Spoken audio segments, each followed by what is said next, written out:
آفتے ہیں جو ہم پر مسلط ہیں، مطلب ہمارے حکمران، ان کی دو عملیوں کی، دو نمبریوں کی، فراڈوں کی بات کرنی ہے. لیکن اس سے پہلے، بات کرنے سے پہلے ایک بار پھر دعائیں ہی دعائیں ان سب کے لیے جو سیلاب میں پھنسے ہوئے ہیں، ان سب کے لیے جن کا سیلاب میں سب کچھ رڑ گیا ہے. وہ کل بھی شعر سنایا تھا نا، مال مویشی ڈنگر رڑ گئے، کھرلی کھونٹے چھپڑ رڑ گئے، ٹالی بیری ککر رڑ گئے، پنڈ دی وڈی مسجد ڈھہ گئی، دریاں پارے ممبر رڑ گئے، دھی رانی دے ویاہ لئی سانبے، بالن بکسے بستر رڑ گئے، کی دساں نقصان دی قیمت، ہیریاں ورگے پتر رڑ گئے. تو ان ساروں سے دلی ہمدردی، دعائیں. اللہ تعالیٰ آپ سب کو اپنے زمان میں رکھے. آپ بڑی مشکل میں ہیں، اور یہ مشکل ایک تو قدرتی آفت ہے، لیکن اس قدرتی آفت کو ڈبل عذاب بنایا ہے ہمارے جیرے بلیڈوں اور ہمارے بنارسی ٹھگ حکمرانوں نے. پچھلے آپ ایک تسلسل سے دیکھتے آ رہے ہیں کہ جس طرح کی حکمرانیاں ہیں، جس طرح کی بیڈ گورننس ہے، جس طرح کی بیڈ پرفارمنس ہے، جس طرح کی مس مینجمنٹ ہے، جس طرح کی نااہلی ہے، جس طرح کی لٹ مار ہے، وہ آپ کے سامنے. اور یہ بھی ذہنوں میں رہے کہ اس سیلاب کے بعد لٹ مار کا، کرپشنوں کا، کمیشنوں کا، مس مینجمنٹوں کا ایک نیا سلسلہ شروع ہو جائے گا. اور آپ حیران رہ جائیں گے کہ کچھ لوگ اس سیلاب میں رڑ گئے اور کچھ تر جائیں گے، کچھ کروڑ پتی اور کچھ ککھ پتی ہو جائیں گے. بات چونکہ سیلاب کی کرنی ہے تو میرے آج 3 سوال ہیں.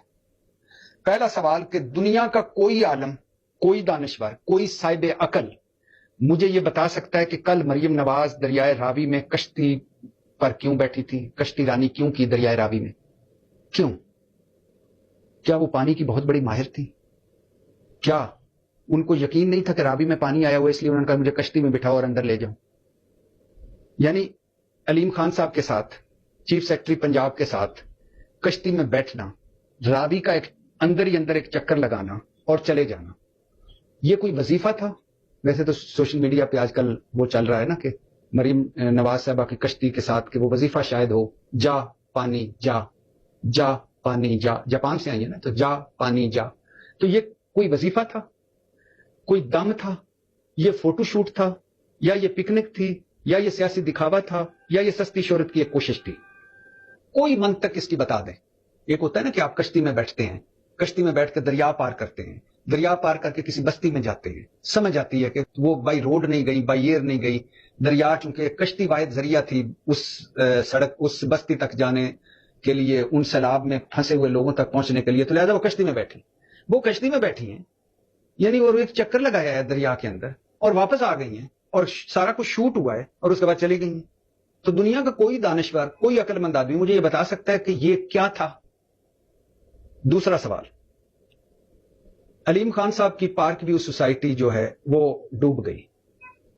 علیم خان صاحب قابل احترام، لیکن کوئی مجھے یہ بتا سکتا ہے کہ یہ سوسائٹی بنانے کی اجازت کس نے دی؟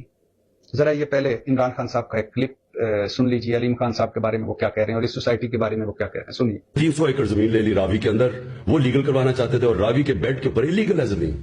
پلس ان کے کیسز نیب میں بھی تھے، ان کے کیسز یہ پینڈوراز پیپر میں بھی ان کا نام آ گیا. تو وہ میرے خیال میں وہ میرے سے ایکسپیکٹ کرتے تھے کہ جب میں، کیونکہ ہم پاور میں ہیں تو ہم وہی چیزیں کریں جو نواز شریف اور یہ زرداری کرتے آئے ہیں کہ پاور میں آ کے سارے غلط کام جائز کروا دیں. تو ڈفرنسز ادھر سے ہوئے ہیں، اور اب وہ جدھر چلے گئے ہیں کلیئرلی یہ ہے کہ ان کے لیے کرپشن کوئی ایشو نہیں ہے. اب مجھے بتائیے کہ یہ سوسائٹی دریا میں کیوں بنی؟ اس کی اپروول کس نے دی؟ آپ کو پتا ہے ایک بڑا دلچسپ نقطہ ہے کہ آپ کا اور ہمارا جو سب سے، ہم جس کو نااہل کہتے ہیں، سائیں عثمان بزدار، اس کے دور میں یہ اپروول نہیں ملی. تبھی تو عمران خان کہہ رہے ہیں کہ علیم خان صاحب کی میری مجھ سے علیحدگی کی وجہ چونکہ وہ زمین، سوسائٹی اور بہت سارا کچھ جو عمران خان بتا رہے ہیں، تو انہوں نے اپروول دی. اب وہ ان کے ساتھ کشتی میں بیٹھے ہوئے تھے علیم خان صاحب. تو پوچھنا تو یہ چاہیے تھا کہ بھائی یہ اتنے لوگوں کی انویسٹمنٹ ہے، آپ نے دریا پہ یہ ہاؤسنگ سوسائٹی بنا دی ہے، تو اتنے لوگوں کی انویسٹمنٹ، اتنے لوگوں کے گھر، اتنے لوگوں کا سامان، اتنے لوگوں کی بے دخلی، تو اتنے لوگوں نے پیسے دے کر پلاٹ لیا اور پھر پیسے لگا کر گھر بنایا، اور اس کا اینڈ ریزلٹ یہ نکلا. لیکن ساتھ کشتی میں بٹھایا ہوا تھا. اور یہ وہی علیم خان صاحب ہیں جو ہاؤس آف شریف کے بارے میں کیا کیا کلمات کہتے تھے. اور ہاؤس آف شریف یا مسلم لیگ والے ان کو کیا کہتے تھے؟ عمران خان کی ATM. کرپٹ. علیم خان